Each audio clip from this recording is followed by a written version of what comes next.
แล้วเรียบร้อยพี่น้องเนาะแถวนี่เสร็จไปเรียบร้อยพี่น้องแถวหน้าเรียนกกกระเดาเนาะสมเฮาเอิ้นเรียนกกกระเดาพี่น้องแล้วเนาะรอบแรงมาต่อซุมนี้แล้วเรียบร้อยพี่น้องวันนี้ก็ไปต่ออยู่พูนบ้านเนาะไปต่ออยู่เลี้ยงเทิงแล้วเลี้ยงเทิงกับพอดีถาดำบ้านนี้พี่น้องเลือดสำนั่นแหละบอยเอาไปไถพุ่นเอารถไถไปไถอันนาไห้นั่นซองไห้ที่ป้าไว้หั่นล่ะเลี้ยงนาสลอยแล้วก็บอยคนฝุ่นขี้มูลงมาไว้แล้วพี่น้องบัดสิไถดำจะสิเทขี้ฝุ่นขี้มูเนาะเพราะว่ามันสิได้กบขี้มูไปเลยเด้มันสิได้งามเนาะเฮ็ดสูตรนี่พี่น้องเพราะว่าคันเฮาเทเลยแล้วเฮาบ่ทันได้ไถแล้วมันสิหญ้าขึ้นแล้วก็งัวควายมากินเด้เนาะเลยวางไว้นั่นๆบัดสิดำแล้วจังสิเทสิเด้บอยไถแล้ว2ไห้แล้วก็ได้ให้พ่นใช้ไปไถให้นึงเนาะเปลี่ยนกันแล้ว2ไห้เปลี่ยนกันเทื่อนึงพี่น้องเนาะเดี๋ยวสิขึ้นเทิงพุ่นล่ะพี่น้องเนาะไปไถอยู่เทิงแล้วก็คือจบเนาะถือว่าแล้วปีนี้ไถหุ่นนาเหลือแต่ทั้งเลี้ยงเทิงนั่นล่ะสบายดีเด้อพี่น้องสบายดีเบิดทุกผู้ทุกคนเนาะไปพี่น้องง่ายเนาะบอยมาเอารถจักรเอาของเอาน้ำกินเดี๋ยวสิขึ้นพุ่นล่ะทางนี้ก็แล้วเรียบร้อยพี่น้องนั่นเลี้ยงเนาะยังเหลือแต่ทางพุ่นขึ้นไปหาพ่อเฒ่าซีอีกประมาณจักไห้เดี๋ยวสิพาไปเบิ่งพี่น้องว่าสิให้มันแล้วมื้อนี้เนาะแต่ว่าแล้วสิเลี้ยงเป็ดเด็กๆว่ะเนาะสิไปกินเขาอยู่บ้านสวนเหมือนเลี้ยงเป็ดเด็กๆเนาะแล้วงานอันนี้หน้าเขาบอกแป๊บไปเอานะซองให้ของเขามีแต่นี้เริ่มจะมีขึ้นไปพุ่นติดกับพงพะเถลินบางทีเบิ่งบอกเองใคร1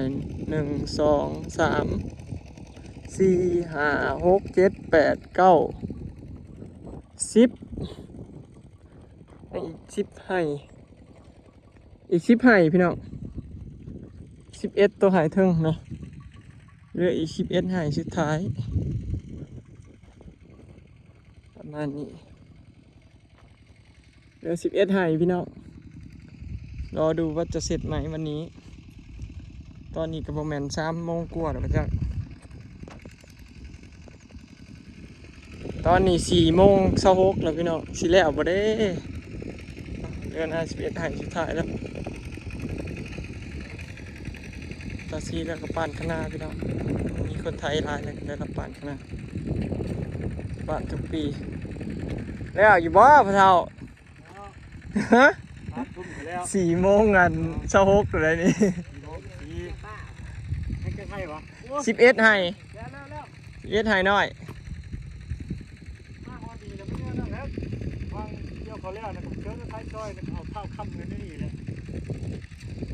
มันค่าน้ำนั่นตัว2ให้นั่นแหละไทยเนี่ยคือแม่นแล้วแต่เฮิงนั่นเอาไทยตัวนั้นน่ะมันปรับผ่านไทยดำเลยไปไทยอันนั้นยากเนาะหน้าบ่ทันได้ไทยจักเทื่อไปไทยแล้วมันเหนียวมันซิงขับยากคนใช้ฮักแล้วพี่น้องไฮเดียนคัดแบบนี้มันก็สิใช้ง่ายอยู่เนาะเพราะว่าเขาปรับผ่านไทยมาไทยครบกลางเลยเด้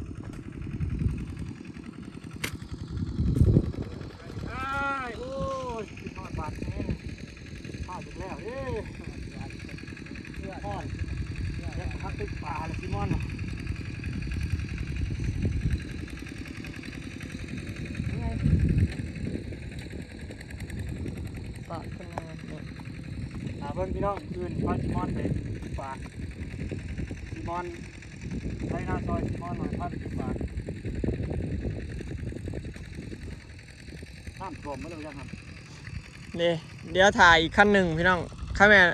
พี่นี่ใช้หุ่นหน้านี่4-5 มื้อเลยเด้สรุปขั้นแรกมื้อนี้กับผู้ที่5 มื้อพี่น้องไทยหุ่นหน้าปีแรกนี่ทิดกลัว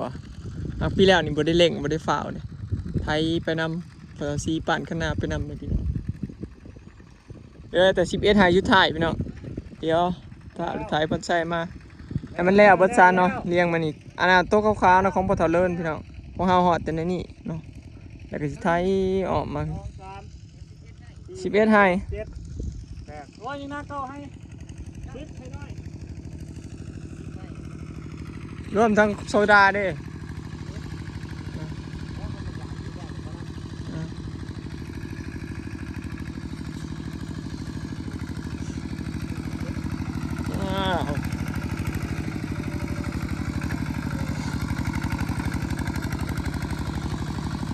ซีมอนกับซ่าเนี่ยนะ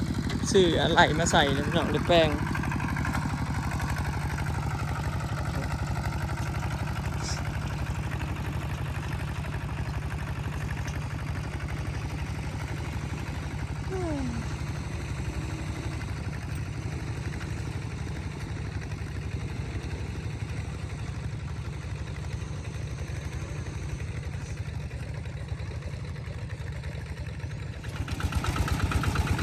เฮ็ดตัวใจไถนะได้ว่ามาไถหลัดหน้าเนี่ยที่มาไถให้ลุมก่อน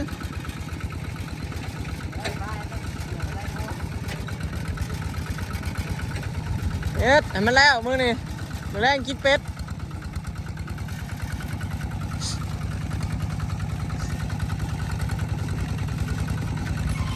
ได้เด็กๆมาซอยพี่น้องมื้อแรงกินเป็ดปิ้งเป็ดข้างไว้ถ้าปัจจัยไทยพวกเราบ่ยังที่ไปซอยพี่น้องคือแห้งเด็กๆพอได้เด็กๆนี่แหละพี่น้องซอยแต่ละเถื่อก็ได้เขาเมียป้านแล้วก็แล้วข่อยมีผลบ่าวซีมอนยิ้มเปื่อยเลยโอ้คันมึงเอาเมียกูกับบ่ไปคอนะกูกับบ่ไปนำนะขบวนแห่เคยกับบ่แห่อีพร้อม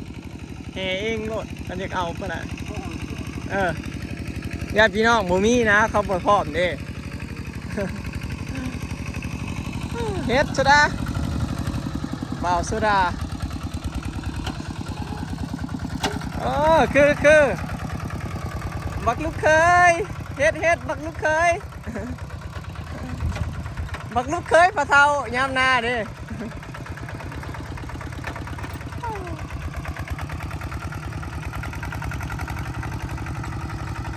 ยามหน้าเอิ้นลูกเคยมอนยามแล้วหน้าด้วยจ้ะ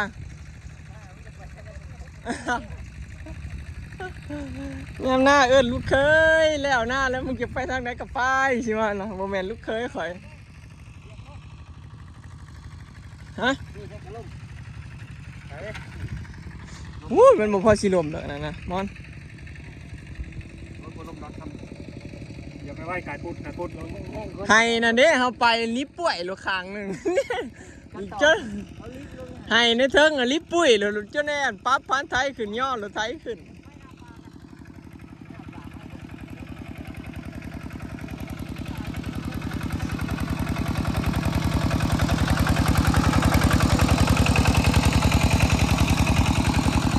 ในไทยกบกลางพี่น้องไทยหน้าดำเนี่ยไทยแบบคือกันกับไทยดำเพราะว่าหน้าเฮานี่พอตอซีแล้วไทยแล้วมันลุกกลางเลยต้องไทยกบคือดำเนาะบัดยามเฮาอยากดำหน้าเฮาก็ไทยหุดก็ได้เนาะเพราะว่าเฮาปาดกินคันเรียบร้อยเลยมานี่บอกใช่ สิเช็ดแล้วฟันใช่ย้อมแล้วฮะโอ้ยฟันใช่ไทยนะได้นี่แบบป้าไว้ครึ่งหนึ่งน้อยหนึ่งซุปใช้ย่านบ่แล้วว่าอันนี้นี่ฟันใช้ย่านบ่แล้วแห้งจนได้ไทย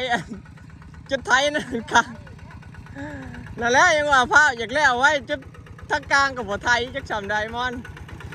ไทยหน้าให้เดียวหอบอยากแดกแล้วสู่ซีมอนบ่ได้แล้วก็นั่นนี่เฮ็ดมันปิ้งเป็ดตามต่อให้เดี๋ยวเอาไปไว้หมดเฮ็ดไอ้น้องเอาเมียบัดเอาเมียไอ้สิไปคอน้ำดอก แต่ว่าฮอด30 ปียังเอาเด้อยินบ่บัดเอาเมียไอ้สิไปคอน้ำดอกแต่ว่า30 ปีบ่ได้จังเอานะอายุฮอด30จังเอาว้าผู้ชายสิมาเฒ่าข้างบ้านผู้ห่วงงอกก็ยังได้เมีย17มึงเห็นบ่เนาะพี่น้องผู้ชายมันบ่ได้ชายไดเอาเมียยามใดก็ได้พอแต่มีเงินลีอ่ะแล้วเนาะแนวมันได้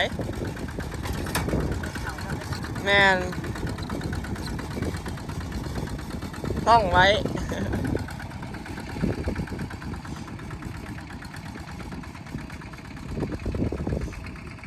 รอดูว่าจะเสร็จไหมทุกคนเนาะเอาผู้ใดมาแล้วเม่นมาพี่น้องผู้ใดว่าพอแล้วเม่นมาเนาะเหลืออีก10 ไห่เนาะสุดท้ายคนสิเบิดแห้งก่อนบ่เลื่อนอะไร ท่านบ่แล้วก็แสดงว่าคนเมื่อยก่อนเด้อพี่น้องเชดาคนโก้เย็บแล้วนี่ไปซอยพะเทา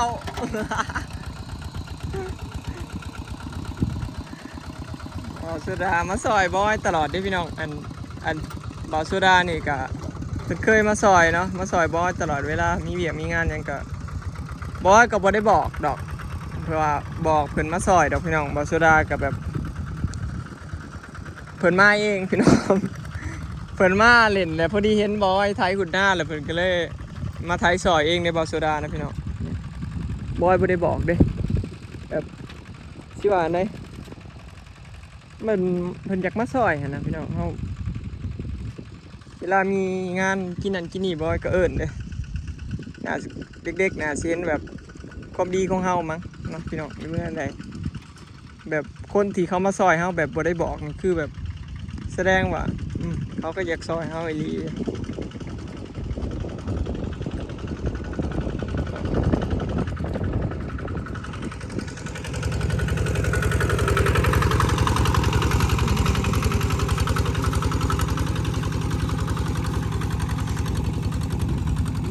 ส่งขายาวกับบ่ใส่พี่น้องมั่วกับบ่ใส่ซิมอนบ่ใส่ปีนี้แล้วยังใครยังใส่เสื้อแขนยาวปีแล้วนี่แห้งเต๊กพี่น้องใส่เสื้อแขนสั้นส่งขาสั้นไตปีนี้เรายังฮู้จักใส่เสื้อแขนยาวส่งแขนยาวอยู่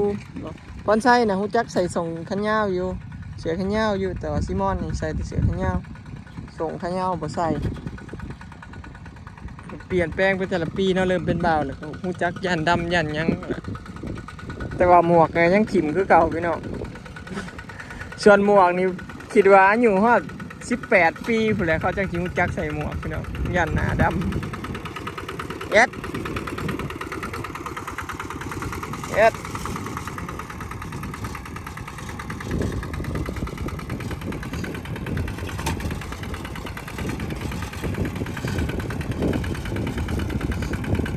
เหลืออีก8 ไห่สุดท้ายจ้า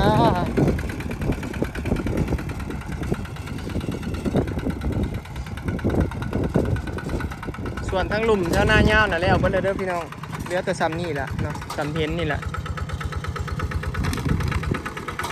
แล้วเบิ่แล้วอยู่เทิงพุ่นล่ะนี่จะถาดำหน้าอย่างเดียวพี่น้องบ่ว่าสิถาก็ว่ากับพ่อเฒ่านะถาอีกจักทิศหนึ่งจังสิดำเนาะฝนตกมาแล้วแต่สถานการณ์พี่น้องอีกทิศหนึ่งพ่อเฒ่าว่าสีพาดำนะทิศหนึ่งใส่หุ่นแล้วเรียกว่าคันทำฝนบ่ตกก็ทิศกว่าเนาะเบิ่งจะตามสถานการณ์แต่ว่ากล้าเฮานั้นอีกทิศหนึ่งก็ดำได้แล้วปีนี้ถ่าให้กล้ามันใหญ่กว่านี้พี่น้องปีแล้วเฮาดำกล้าเฮานะ20 กว่ามื้อเองเนาะแต่ว่าปีนี้เฮาตกกล้าฮอบที่แล้วก็ไอ้กล้ามันใหญ่เป็นกีบเนาะดำม่วนพี่น้องกล้าแข็งสิดำม่วนเด้บ่ย่านหัวมันหักเด้ปักใส่รถเนาะ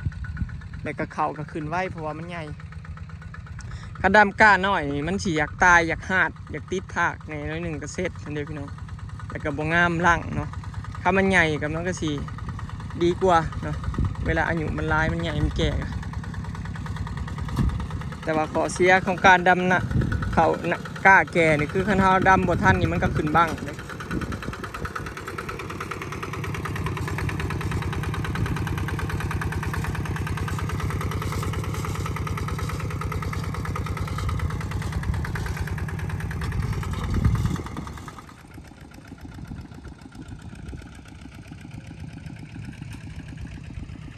โอเคเนาะพี่น้อง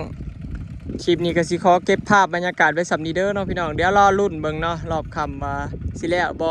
เนาะเหลืออีกเลี้ยงสุดท้ายแล้วเนาะตอนนี้ก็4 โมงกว่า4 โมง 30พี่น้อง